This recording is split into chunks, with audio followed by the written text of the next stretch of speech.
അർശിന്റെ താഴ്ഭാഗത്ത് നിന്ന് ഒരു മലക്കിന്റെ അനൗൺസ്. എന്താ അനൗൺസ്?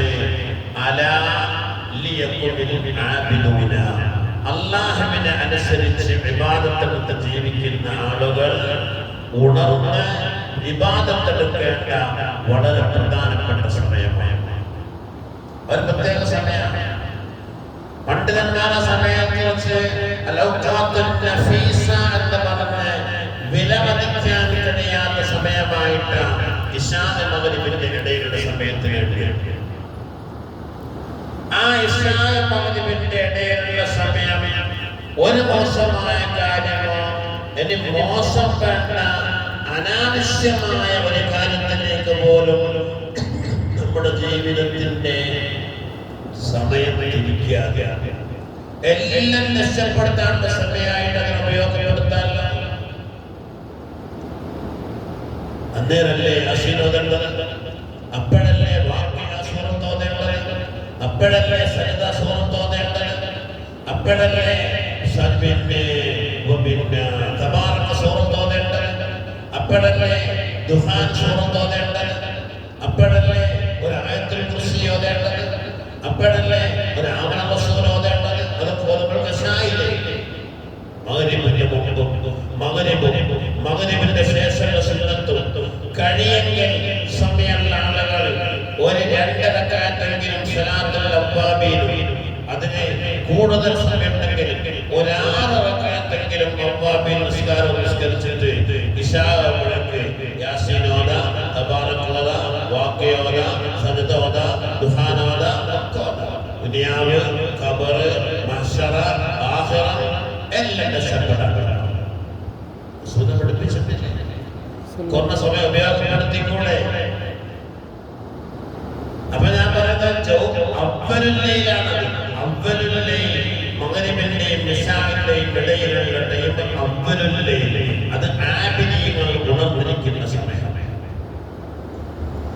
എന്നിട്ട് പറയുന്നത് വഇദാ കാന ജൗഫുൽ ലൈൽ, ജൗഫുൽ ലൈൽ വന്നാൽ ലാദാ മുനാദൻ മിൻ തഹ്തിൽ അർശി അലാ ലിയഖുമിൽ ഖാനിതൂൻ, ഖാനിതീങ്ങൾ എഴുന്നേൽക്കേണ്ട എഴുന്നേൽക്കുന്ന സമയം അതാണ്. എന്ന് പറഞ്ഞാൽ നമ്മളൊക്കെ ചെയ്യേണ്ടത് പഠിച്ച പിന്നെ ഇവ നോമ്പായതുകൊണ്ട് നമ്മളൊക്കെ തറാവീഹ് നിസ്കരിച്ചത് പിന്നെ വിവാഹത്തിന് കഴിയുന്നുണ്ട്.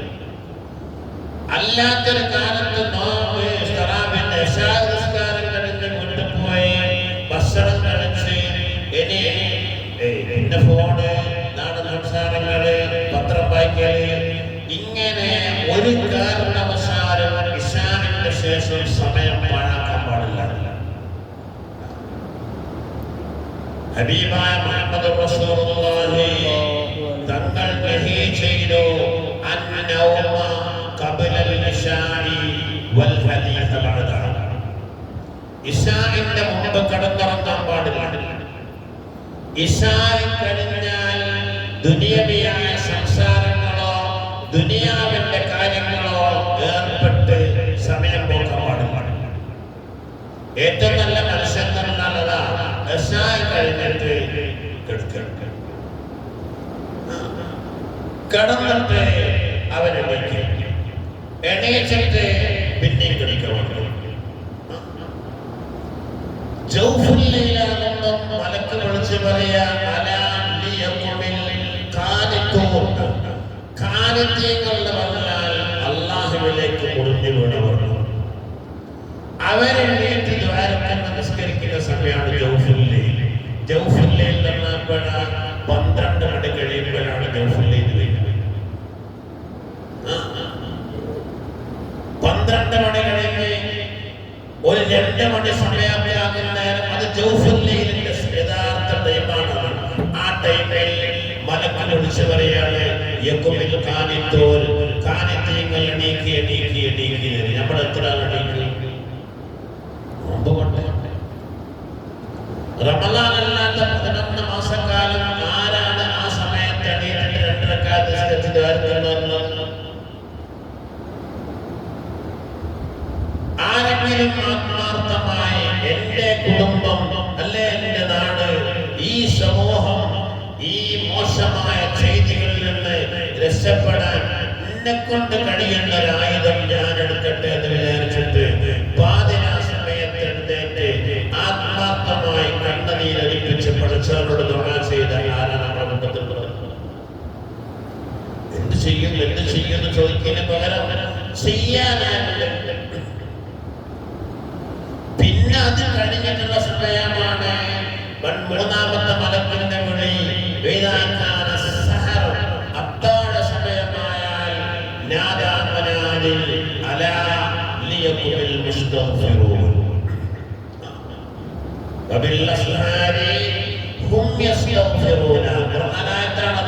അത്താഴ സമയത്ത് പ്രത്യേകമായി ദുആ ചെയ്യുന്ന മനുഷ്യർ. അത് അത്താഴ സമയം. അത് 3 മണി കഴിഞ്ഞിട്ട് 4 മണി സമയം, 5 മണിന്റെ മുമ്പുള്ള സമയങ്ങളാണ്. ആ സമയത്ത് ഏറെ വന്ന നമ്മുടെ 4 മണി 5 മണി കഴിഞ്ഞ് നമ്മളെ തഹജ്ജുദ് സ്വീകരിക്കപ്പെടും. തഹജ്ജുദ് എന്താണ്? ഉറങ്ങിയിട്ട് ഒരാൾ എണീച്ച് 2 മണിക്ക് ഇന്ന് ഒരാൾ വന്ന് ചോദിച്ചാൽ 2 മണിക്ക് എണീച്ചിട്ട് 5 മണിക്ക് താഴ്ന്നു വെച്ചാൽ മതിയോ എന്ന് ചോദിച്ചു. മതി, പ്രശ്നമൊന്നുമില്ല, അന്ന് ഉറങ്ങണം. അപ്പോൾ ഈ അത്താഴ സമയമാകുമ്പോൾ വിളിച്ചു പറയും അലാലിയത്തുൽ മുസ്തഗ്ഫിരീങ്ങൾ എഴുന്നേറ്റ് ദുആ ചെയ്യുന്ന സമയമാണ്. അപ്പോൾ നമ്മൾ നടന്നു അബ്ബരല്ലയിലെ ആബിദീങ്ങൾ ഉണരണമെന്ന് പറയുമ്പോൾ നമ്മൾ കടയിലും ബസ് സ്റ്റോപ്പിലും മറ്റിടത്തും 10 വർഷങ്ങളൊക്കെ പോയിരുന്നിട്ട് രാഷ്ട്രീയ ഒച്ചപ്പാടും അച്ചറിയില്ലാണ്ടാക്കുക. നമ്മളെ ഭാഗത്താണ് ജൗഫുല്ലയിൽ എന്ന് പറയുന്നത് നമ്മൾ ഓർമ്മ സമയം. അസ്ഹാർ നമ്മൾ എണീക്കാത്ത സമയം. പിന്നെ സമയത്ത് സുബ്ഹ് ബാങ്ക് കൊടുത്താൽ 4-ാമത്തെ മലക്ക് വിളിയും. 4-ാമത്തെ മലക്കിന്റെ വിളിയിൽ അലാ ലിയഖുൽ ഗാഫിലൂൻ. അപ്പോഴാണ് നമ്മുടെ വീട്ടിലുള്ള കോഴികളൊക്കെ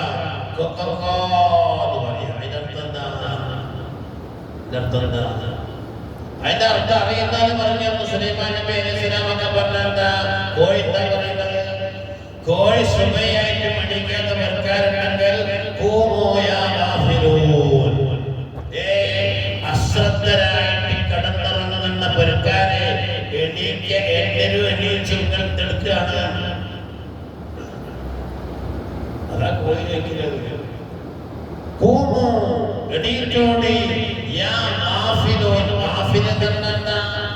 പടച്ചറപ്പിനെ മറന്ന് കിടന്നിറങ്ങുന്നവർ.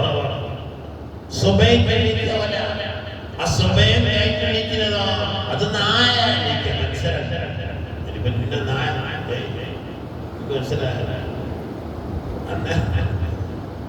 അത് വേറാണ്. ഏറ്റവും വലിയ ആഫിലായ മനുഷ്യനാണെങ്കിൽ തന്നെ സുബഹി ബാങ്ക് കൊടുക്കുന്നവരെണീക്കണം. നമ്മളിപ്പോ നല്ല ആളായിട്ട് കാണാം. സുബഹിക്ക് ആബിദീങ്ങൾ ഒരു ഭാഗത്ത് പോയി, ഖാനിദീങ്ങൾ മറ്റൊരു ഭാഗത്ത് പോയി, മുസ്തഗ്ഫിരീങ്ങളായ ആളുകൾ മറ്റൊരാളത്ത് പോയി. നമ്മളിപ്പോ തൊട്ടേയില്ല.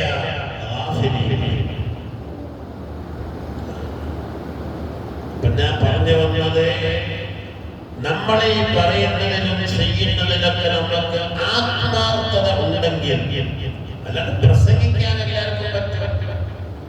അരമണിക്കൂർ മൈക്കാട്ട് കൊടുത്താല് ഈ കള്ളിനെതിരിലും കുടിക്കെതിരിലും സമൂഹത്തിനെതിരിലും നമ്മളൊക്കെ ഇറങ്ങിയാൽ എന്ത് ചെയ്യാൻ കഴിയും, കാണിച്ചു തരാന്നൊക്കെ പറയാൻ എല്ലാവർക്കും കഴിയും. പറയാൻ കഴിയും. കാണിക്കാൻ പോയപ്പോ ഇവരറിയണ്ടേ? ഇപ്പൊ കാണിക്കാൻ പോകാൻ പറ്റുമോ? എന്റെ സംസ്കാരമൊക്കെ കാണിച്ചിരുന്ന ഒരു ബസ്സിൽ കയറിയിട്ട് ചെറുപ്പക്കാരൻ സ്ത്രീകളെ സീറ്റിലിരിക്കുക. അപ്പോൾ ഒരു പെൺകുട്ടി വന്നിട്ട് എണീക്കണം, ഞങ്ങളെ സീറ്റാണ്. പറഞ്ഞേ അങ്ങനെ നിയമമൊന്നുമില്ല. ബസ്സിൽ പറഞ്ഞങ്ങനെ എഴുതി വെച്ചിരുന്നല്ലോ, നിയമമൊന്നുമില്ല, ഓടുന്നു. എണീക്കില്ല. അങ്ങനെയുള്ള പോലീസിനെ വിളിച്ചു. ബസ് വൈദ്യുതി പിടിച്ചു. പോലീസിൽ പെണ്ണുങ്ങളെ സ്ത്രീകളുടെ പറഞ്ഞ സീറ്റിലിരിക്കുന്നുണ്ട്, ഒരണിക്കാൻ കഴിക്കുന്നില്ല. എന്താണെന്ന് വെച്ചാൽ അങ്ങനെ നിയമമൊന്നുമില്ല സാറേ. മുമ്പ് പറഞ്ഞ അങ്ങനെ നിയമമൊന്നുമില്ല. അവരോട് പ്രശ്നം കഴിഞ്ഞില്ലേ? പോലീസുകാരനെ കൊണ്ട് പോയി പണ്ട് അപ്പൊ കൊഞ്ചനം കാട്ടി അത് കേസാണ്. അവനെ പിടിച്ചു. ബസ്സിലെണീക്കാത്ത കേസ്, പെണ്ണിന്റെ മൊത്തം കൊണ്ട് കൊഞ്ചനം കെട്ടിയ കേസാ. പോസ്കോ 90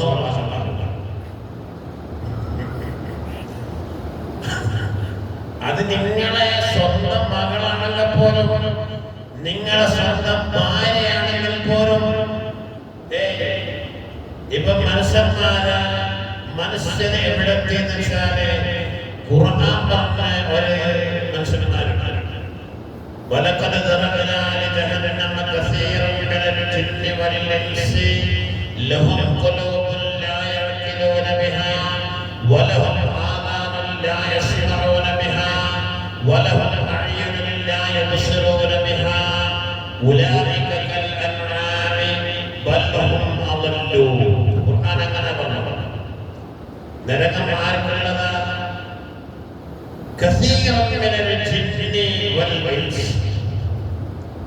ഏറ്റവും കൂടുതൽ മനുഷ്യരും ജിന്നുകളും നരകത്തിലുണ്ട്.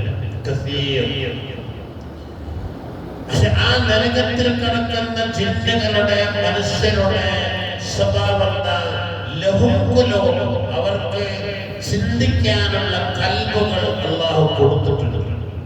ആ കൽബ് കൊടുക്കാത്ത ഒരാൾ നരകത്തിൽ കിടക്കുകയാണ്. നമ്മൾ ആലോചിക്കേണ്ട വിഷയമാണ്. കൽബില്ലാത്ത, ചിന്തയില്ലാത്ത, അകലില്ലാത്ത, ബുദ്ധിയില്ലാത്ത, തുടങ്ങി മരണം ജനിച്ചത് മുതൽ മരിക്കുന്നത് വരെ ഭ്രാന്തനായി നടന്ന ഒരാൾ നരകത്തിൽ കിടക്കുകയാണ്. കാരണം അയാൾക്ക് ചിന്തിക്കാനുള്ള കഴിവുകൾ ചെറുപ്പം കൊടുത്തിട്ടുണ്ട്. ജനിച്ച് ഏതാണ്ട് ബുദ്ധി ഓർക്കുന്നതിന്റെ മുമ്പ് മരിച്ചുപോയ ഒരാളെ നരകത്തിൽ കിടക്കുകയാണ്.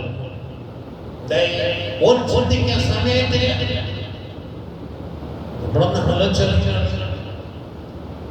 പ്രായപൂർത്തിയാകുന്നതിന് മുമ്പ് മരിച്ചാൽ നരകത്തിൽ കിടക്കൂല.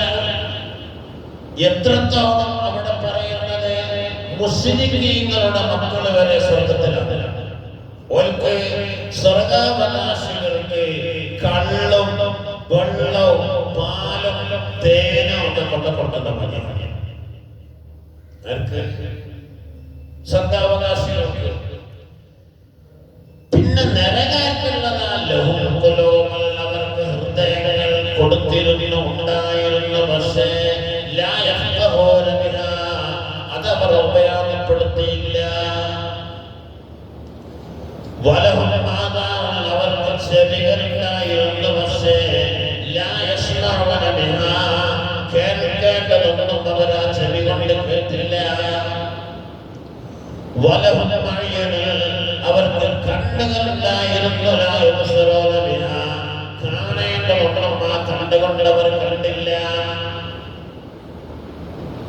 അവരെ പറ്റിയ ഖുർആൻ പറഞ്ഞത് ഉലൈക, ഈ വിഭാഗം കൽ അൻആം, നാൽക്കാലികളെ പോലെ. നാൽക്കാലികൾ കൊണ്ട് ചെവി, നാൽക്കാലികൾ കൊണ്ട് കണ്ണ്. ആ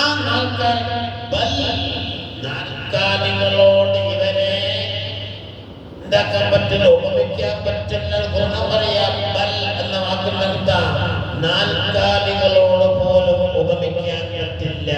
ബൽ ഹും അളല്ലൂ, നാൽക്കാലികളെക്കാൾ മോശമാണ് ഇവർ. അപ്പറഞ്ഞ മനുഷ്യന്മാരായി മാറിപ്പല്ലാരും. ഇതിനെങ്ങനെ വെറുതെ മനുഷ്യന്മാരെ കഴിച്ചെടുക്കുന്ന ഒരു നായനെ പിടിച്ച് കൊന്നോക്കി. ഇപ്പം വരും പോലീസ്. ആ കൊന്ന ചത്ത നായനെടുത്തിട്ട് കൊണ്ടുപോകാനല്ല, കൊന്ന ആളെ പിടിച്ചോണ്ട് ജാമ്യം എടുക്കാൻ പോലും പറ്റൂല. മേനകാകാൻ നിങ്ങൾ മണ്ണ കൊടുക്കുകയും മനുഷ്യനെ കൊന്നു ഓന് സംരക്ഷണം കൊടുക്കാൻ പോലീസുകാർ. എന്തെങ്കിലും വിചാരിച്ചാല് 5 ആളെ കൊന്നോല് പോലീസ് പ്രൊട്ടക്ഷനില്ല പരീക്ഷ. വേറെ ആർക്ക് കിട്ടിയ അസുഖം? ആർക്ക് കിട്ടിയ അസുഖം? അത്രേ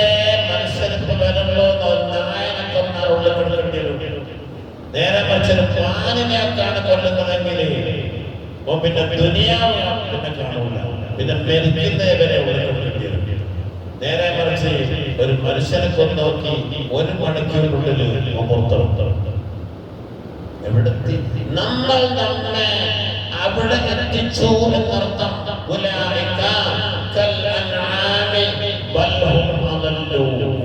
ചിന്തിക്കുന്ന കൽബുണ്ടായിരുന്നെങ്കിൽ, കാണുന്ന കണ്ണുണ്ടായിരുന്നെങ്കിൽ, കേൾക്കുന്ന ചെവി ഉണ്ടായിരുന്നെങ്കിൽ ഓനെങ്ങനെ കേട്ടുവരില്ലേ?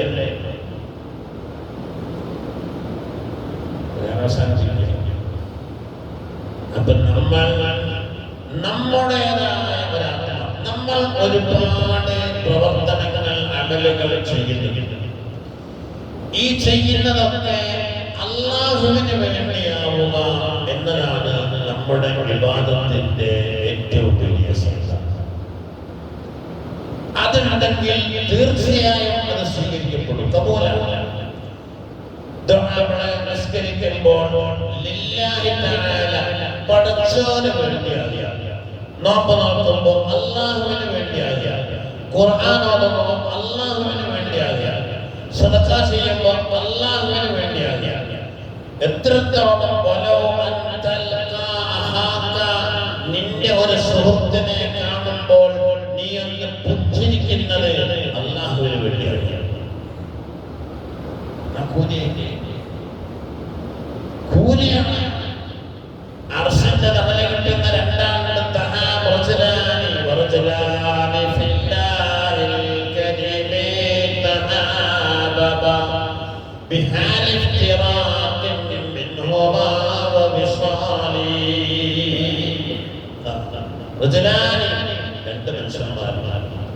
രണ്ട് മനുഷ്യന്മാർ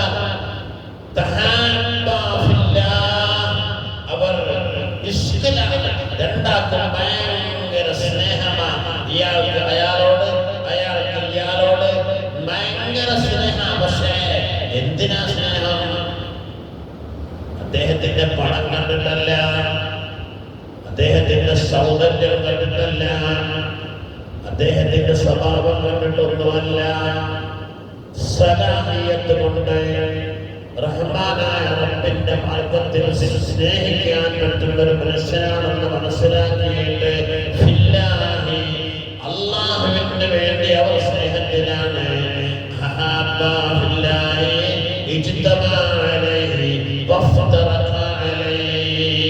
അവർ രണ്ടാളും കാണുമ്പോഴും സ്നേഹമാണ്, കാണാതിരിക്കുമ്പോഴും സ്നേഹമാണ്.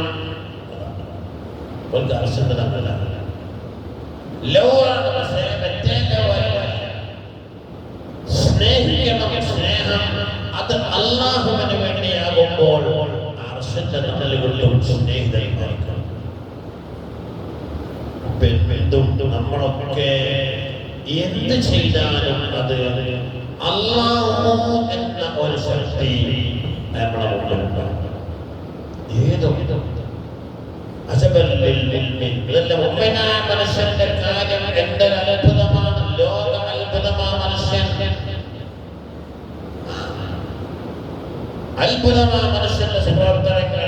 എന്തിനു കൂലിയാണ്? ചെരുപ്പിട്ട കൂലി, ചെരുപ്പഴിച്ച കൂലി, തൊപ്പിട്ട കൂലി, തൊപ്പി അയച്ച കൂലി, ഷർട്ടിട്ട കൂലി, ഷർട്ട് അയച്ച കൂലി, തുണി എടുത്ത കൂലി, തുണി അയച്ച കൂലി, ഫാൻ ഇട്ട കൂലി, ഫാൻ അയച്ച കൂലി, ബാത്റൂം കയറിയ കൂലി, അത് ഇറങ്ങിയ കൂലി, മൂത്രം അയച്ച കൂലി, അത് മനർച്ച കൂലി. എന്താ കൂലില്ലാത്തത്? നമ്മളിങ്ങനെ അഫലത്തിലായിട്ട് അഭിനയങ്ങളായി എന്തോ ചിന്തിച്ച് ഫോണിലിങ്ങനെ അങ്ങനെ മൂത്രം ചെയ്യുന്നത്. ഫോണില് മൂത്രയിക്കാൻ പള്ളിക്ക് ഇങ്ങനെ പോവുക, ഉപയാച്ച മാത്രം ശ്രദ്ധിക്കുന്നത്. അവരിങ്ങനെ മൂത്രയിക്കാൻ ഫോണം കുടിച്ചിട്ട്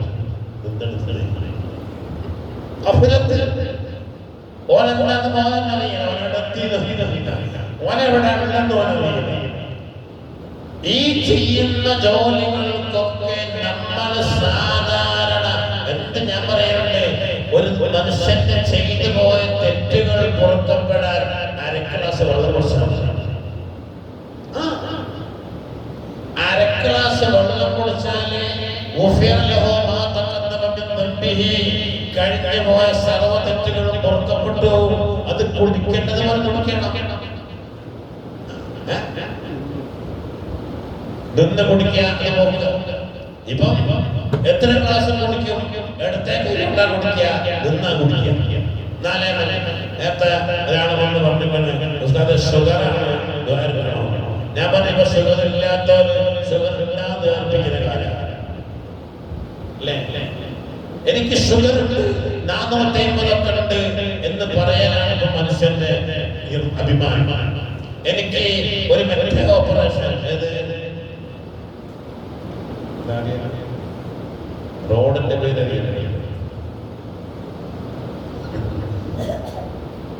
ഹൈവേ എന്താ പ്രശ്നം?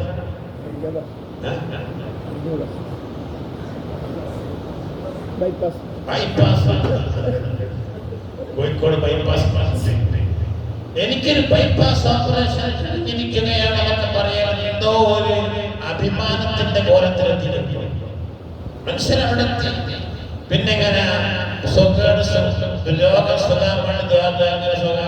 മനുഷ്യൻ ആഗ്രഹിക്കുന്നത് എനിക്ക് ഷുഗർ ഉണ്ടാവണം, എനിക്കൊരു ബൈപ്പാസ് ഓപ്പറേഷൻ വേണമെന്നാണ്. ഞാൻ സൂപ്പർ സ്പെഷ്യാലിറ്റി ഹോസ്പിറ്റലില് 10 ദിവസം പഠിപ്പിച്ചില്ലായിരുന്നു എന്ന് പറയുന്നത് എന്തോ അഭിമാനം പോലെ.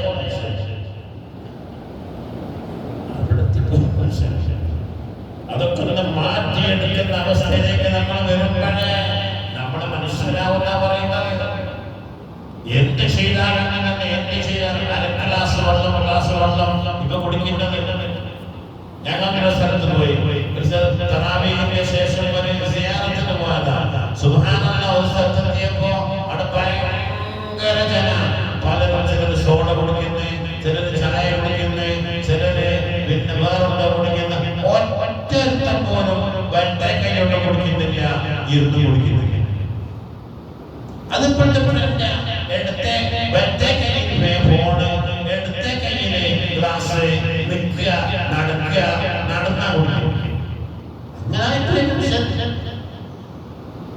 അവിടെ ഇഷ്ടംപോലെ സീറ്റുണ്ട്, കസേരണ്ട്, മേശുണ്ട്. അതൊന്നും ഇപ്പൊ കാണുന്നില്ല. നേരമില്ല. ഈ അവസരത്തിൽ നമ്മളെന്നെ ഒരു വെള്ളം കുടിക്കുന്നത് എടുത്തേ കഴിയും. ഈ നിലയ്ക്ക്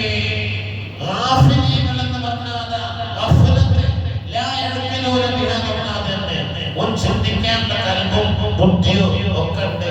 അങ്ങനെ ചിന്ത പറ്റില്ല.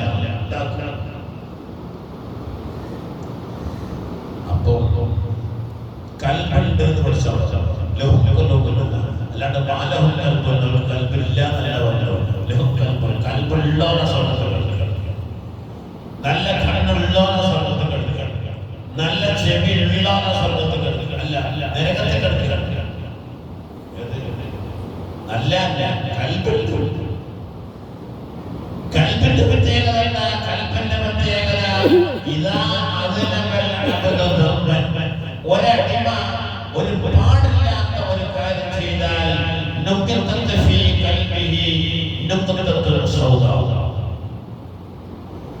ഇത് ആത്മീയമായ ഒരു പ്രവർത്തനമാണ്. അല്ലാഹുവിന്റെ റസൂലിന്റെ നിർദ്ദേശമാണ്. രണ്ട് കൽബിനെ ഒന്ന് എക്സ്റേ ചെയ്ത് നോക്കുക, ഒന്ന് സ്കാൻ ചെയ്ത് നോക്കുക, എത്ര പുള്ളി ഉണ്ട്. അതല്ല ഈ പുള്ളി കാണൂല. ഇതാ ഒരടിമ ഒരു തെറ്റ് ചെയ്താൽ അവന്റെ കൽബിൽ ഒരു കറുത്ത പുള്ളി വീഴും. ബ്ലാക്ക് ലിസ്റ്റിലൊക്കെ പോലെ ഒരു കറുത്ത പുള്ളി വീഴും. രണ്ടാമത്തെ തെറ്റ് ചെയ്താൽ രണ്ടാമത്തെ പുള്ളി വീഴും. 3 ചെയ്താൽ 3ആയി, 100 ചെയ്താൽ 100 പുള്ളികളായി, 1000 ചെയ്താൽ 1000 പുള്ളികളായി. പുള്ളികൾ കൂടുന്നതനുസരിച്ച് അവന്റെ കൽബ് ഖാസിയായി മാറും. പിന്നെ എന്ത് നല്ലത് പറഞ്ഞു കൊടുത്തിട്ടുണ്ടായി. അല്ലെ പിന്നെ ഇനി ചെയ്യേണ്ടത് ഈ പണിയൊക്കെ നിർത്തിവെച്ചിട്ട് ആ കൽബ് ശുദ്ധിയാക്കാൻ.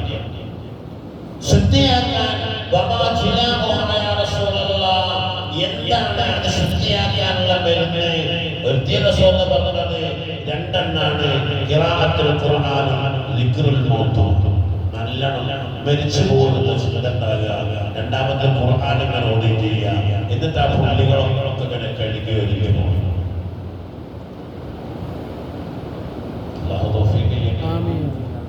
അപ്പോഴേ ഞാൻ ഇനി അപ്പൊ ചെയ്യുന്ന എന്തിനോട് നമ്മളൊന്ന് മനസ്സ് കൊടുത്താൽ ബാത്റൂമിലേക്ക് പോകാനോ പള്ളിയിലേക്ക് വരേണ്ടത് അവിടെ നമ്മൾ സ്റ്റോപ്പ് ചെയ്യും. പള്ളിയിൽ കയറാണ്, പള്ളിയിൽ കയറും വലത് കാലം വെക്കണം. വലതേ കാലം വെള്ളത്തിനൊക്കെ റസൂലുള്ളാഹിന്റെ മേൽ സലാത്തും സലാമും ചൊല്ലണം. ബിസ്മില്ലാഹി വൽഹംദുലില്ലാഹ് വസ്സലാത്തു വസ്സലാമു അലാ റസൂലില്ലാഹ്. എന്നിട്ട് അല്ലാഹുമ്മ ഗ്ഫിർലി ആദ്യം പറയുന്നത് ഭക്ഷണം കൊടുത്ത് നിന്റെ വീട്ടിലേക്കാണ്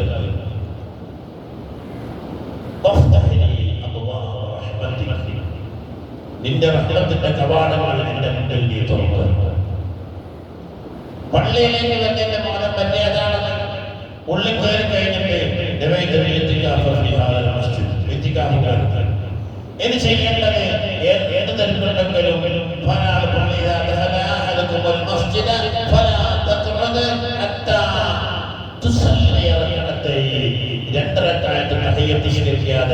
ഒരു കാരണവശാലും ഇരിക്കാൻ പാടില്ല.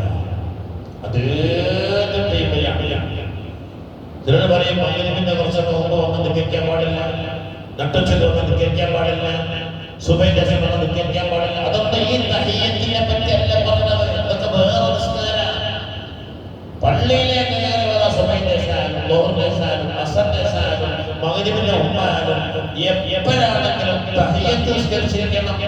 ഒന്നോടുകൂടി വരികയാണെങ്കിൽ രണ്ട് നിയ്യത്ത് ചെയ്യുക. ഒന്നോന്റെ 2 റക്അത്ത് സുന്നത്തും തഹിയ്യത്തിന്റെ 2 റക്അത്ത് സുന്നത്തും ഒരു മണിക്ക് 2 വസീയത്ത്. ഒരു മണിക്ക് 2 വസീയത്ത്. ചിലപ്പോൾ 3 കിട്ടും. ളുഹറിന്റെ സമയത്ത് 2 റക്അത്ത് തഹിയ്യത്തും ഒന്നോന്റെ നിസ്കരിച്ചാൽ ളുഹറിന്റെ മുമ്പുള്ള 4 റക്അത്ത് നിസ്കരിക്കാൻ സമയം കിട്ടൂലെങ്കിൽ എന്ത് ചെയ്യും?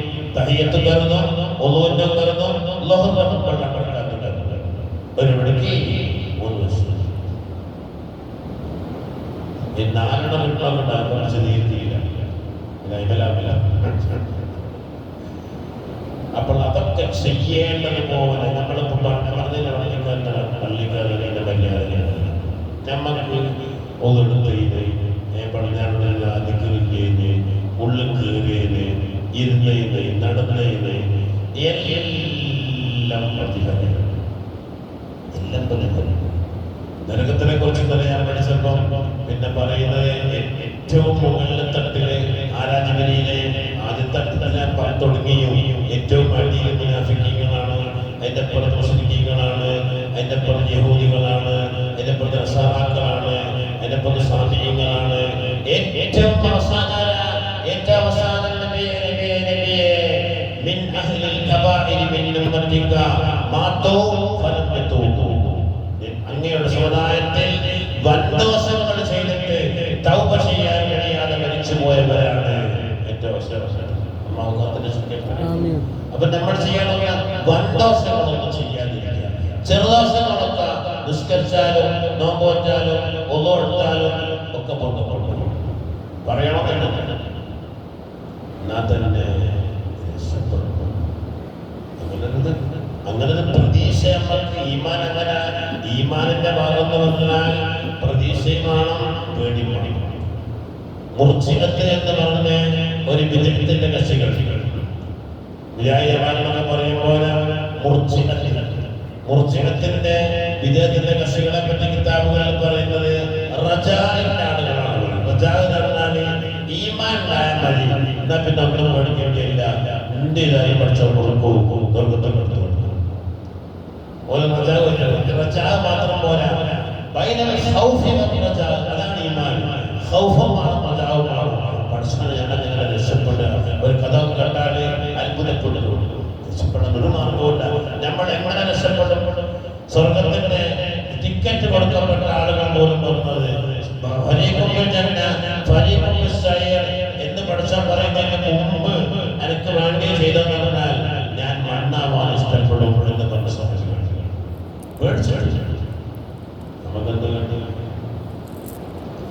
നമുക്ക് ഈമാൻ ഏറ്റിത്തരും. തൗബ അല്ലാഹു